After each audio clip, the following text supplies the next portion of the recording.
Assalamualaikum warahmatullahi wabarakatuh.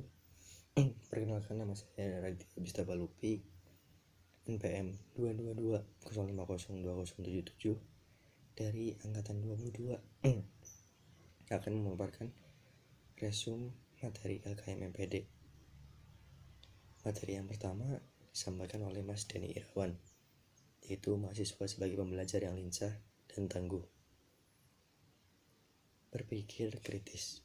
Berpikir kritis adalah proses berpikir seseorang dengan kemampuan untuk menganalisa, menyimpulkan, menyusun ide, mengevaluasi, dan mencari solusi untuk suatu permasalahan. Tahapan berpikir kritis ada fokus, mempunyai alasan, mengetahui kualitas sumber informasi, situasi yang ada dari informasi atau permasalahan, mengetahui arti-arti dari istilah-istilah, dan memeriksa kembali secara menyeluruh setelah memperoleh jawaban.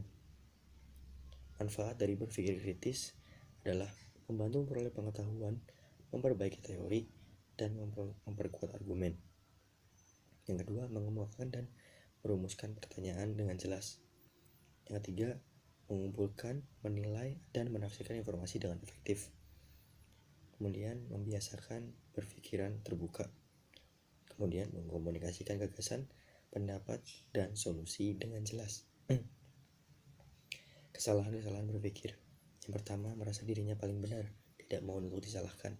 Dan yang kedua, kebalikannya, yaitu merasa dirinya selalu salah, sehingga menyalahkan diri sendiri secara terus-menerus. Keterampilan berkomunikasi. Tipe-tipe komunikasi ada komunikasi visual, fisik, dan emosional. Cara membangun skill untuk berbicara. Respect, empati, audible, clarity, dan humble. Mendengarkan efektif. Yang pertama itu mendengarkan, pemahaman, mengingat, penafsiran, dan evaluasi. Lanjut ke materi yang kedua, yaitu Mas Januar Ramadan, Sarjana Teknik. Cara pengembangan diri. Yang pertama, kita harus mengetahui kekurangan dan kelebihan pada diri kita. Yang kedua, kita harus menentukan visi dan misi. Setelah menentukan visi dan misi, kita harus melakukan apa yang sudah kita ketahui.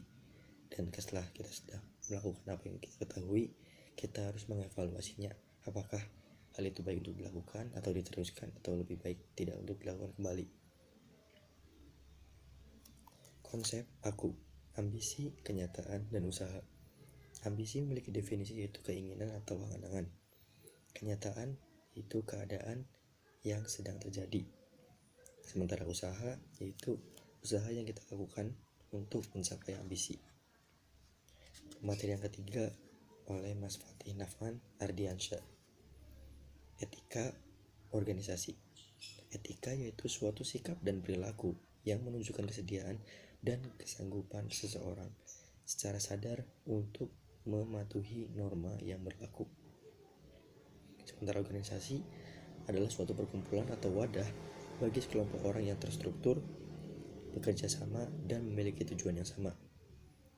Nah, lanjut nih, kita sebagai mahasiswa teknik mesin pastinya punya etika dalam organisasi. Etika organisasi yang ada di S1 teknik mesin yaitu 5S atau senyum, salam, sapa, sopan, santun. Yang kedua, solidaritas. Ketiga, mengedepankan demokrasi dan musyawarah. Keempat, ada tanggung jawab. 5, loyalitas. Kemudian jujur dan rasa hormat terhadap seluruh sivitas akademika yang ada di Universitas Tidar.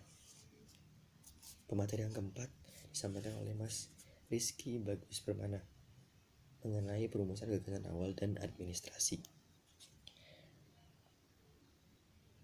Tujuan perumusan gagasan awal yaitu mampu memahami kebutuhan organisasi, mampu merancang kegiatan yang efektif dan efisien, mampu meminimalisir kegagalan, dan mampu mengoptimalkan peluang yang ada. Sifat dan pola pikir dalam perumusan gagasan awal. Yang pertama ada ambisius, kreatif, dan inovatif. Metode perumusan gagasan awal. Yang pertama ada analisis kondisi lingkungan atau AKL.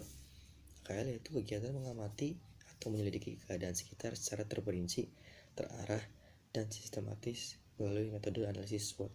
strength, weakness, opportunity, and threat. Yang kedua ada brainstorming. Brainstorming adalah sebuah proses yang mengusahakan untuk menemukan gagasan dengan cara mengumpulkan pendapat secara bersama.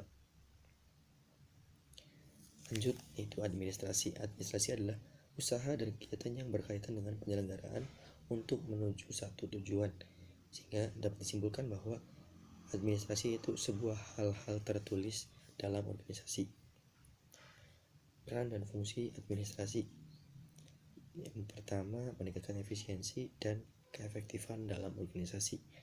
Administrasi dibagi dalam beberapa, yaitu administrasi kesekretariatan, yaitu pengelolaan data dan surat menyurat. Yang kedua ada administrasi keuangan. Materi yang kelima disampaikan oleh perwakilan Dewan. Materi yang kelima disampaikan oleh perwakilan DPMFT mengenai mekanisme persidangan. Teori persidangan. Sidang adalah pertemuan segenap anggota dewan, majelis, atau publik untuk membicarakan suatu hal yang dianggap perlu dan disepakati oleh seluruh peserta sidang.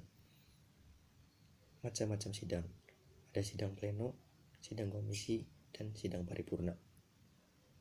Selanjutnya ada komponen persidangan. Komponen persidangan ada pemimpin sidang atau presidium. Nah, presidium dibagi menjadi 3, yaitu presidium 1, 2, dan 3. Yang kedua yaitu peserta. Peserta dibagi menjadi 2, peserta penuh dan juga peserta peninjau.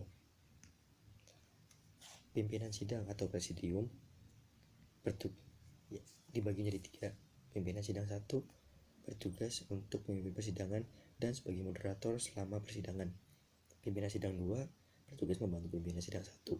Pimpinan sidang 3 bertugas sebagai notulensi persidangan. Kriteria pemimpin sidang. Yang pertama, bertakwa pada Tuhan Yang Maha Esa, punya dedikasi, tanggung jawab, dan memelihara nama baik keluarga mahasiswa Fakultas Teknik Universitas Tidar. Yang ketiga, masih tercatat sebagai mahasiswa aktif dan mengikuti persidangan. Yang keempat, bersedia sebagai pemimpin sidang dan disampaikan secara lisan. Pemimpin sidang juga memiliki tugas dan tanggung jawab, yaitu memimpin sidang sesuai tata tertib persidangan dan bertanggung jawab atas segala sesuatu termasuk jalannya persidangan. Hak-hak dan kewajiban pemimpin sidang. Hak pemimpin sidang yaitu menghentikan pembicaraan peserta apabila terlalu lama atau keluar topik, memperingatkan peserta yang mengganggu persidangan. Yang ketiga, melaporkan peserta apabila mengganggu persidangan. Sementara kewajiban pemimpin sidang yaitu membuka dan menutup sidang, men-skor sidang dengan persetujuan peserta, dan mengesahkan hasil sidang. Pemimpin sidang juga pastinya mempunyai tata cara, yaitu ada ketukan palu. Ketukan palu 1 kali yaitu memutuskan satu putusan. Ketukan palu 2 kali untuk memberi atau mencabut skor sidang. Ketukan 3 kali untuk membuka dan menutup sidang. Lebih dari 3 kali itu untuk mengkondusifkan peserta. Nah, lanjut ada hak-hak peserta. Hak-hak peserta yaitu mengajukan atau mengusul serta menolak usul. Hak bicara, memilih dan dipilih atau hak suara. Peserta sidang penuh memiliki hak suara dan hak bicara, sementara peserta sidang peninjau hanya memiliki hak bicara. Pelaksanaan interupsi. Interupsi dilakukan dengan mengangkat tangan lalu bicara setelah mendapat izin dari pimpinan sidang. Yang kedua, hanya berlaku selama tidak mengganggu persidangan. Kewajiban peserta. Yang pertama, mengikuti ketentuan tata tertib persidangan dan mengikuti dan mentaati serta serangkaian acara sidang. Lanjutnya ada sanksi. Sanksi yang pertama berupa peringatan. Sanksi kedua, jika lebih dari 3 kali, maka peserta berhak dikeluarkan dan juga dicabut hak suara dan hak bicara apabila sudah dikeluarkan dari sidang. Sekian yang dapat saya sampaikan, kurang lebihnya mohon maaf. Wassalamualaikum warahmatullahi wabarakatuh.